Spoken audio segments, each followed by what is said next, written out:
Move on नहीं हो रहा है।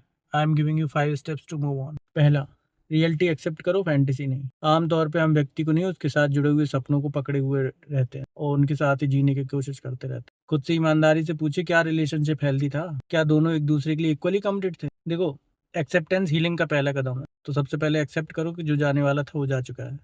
तो रियलिटी पे फोकस करो। दूसरा, नो कॉन्टेक्ट रूल अपनाओ।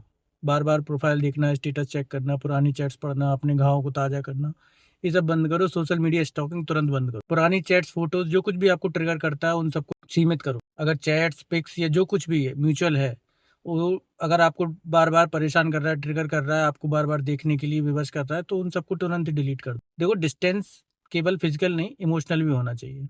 तीसरा, अपनी आइडेंटिटी को रिलेशनशिप से अलग करो।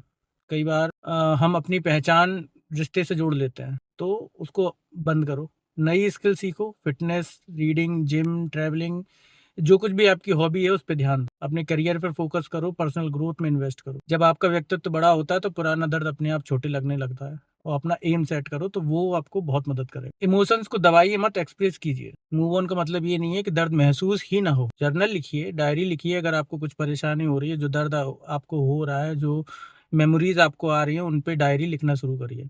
भरोसेमंद दोस्तों से बात करिए। अगर रोना आए तो रो लीजिए। जो भी इमोशंस बाहर निकल रहा है, जो भी कुछ एक्सप्रेस हो रहा है, वो सब कुछ हो जाने दीजिए। वे धीरे धीरे शांत हो जाएंगे। अगर आप उनको कंप्रेस करने की कोशिश करेंगे तो वो लंबे समय तक परेशान करती है। पांचवा, अपने फ्यूचर को मीनिंगफुल गोल्स बनाइए। खाली दिमाग अक्सर हमारे पास्ट में वापस चला जाता है। तो 3 महीने, 6 महीने, 1 साल के लिए गोल सेट करिए।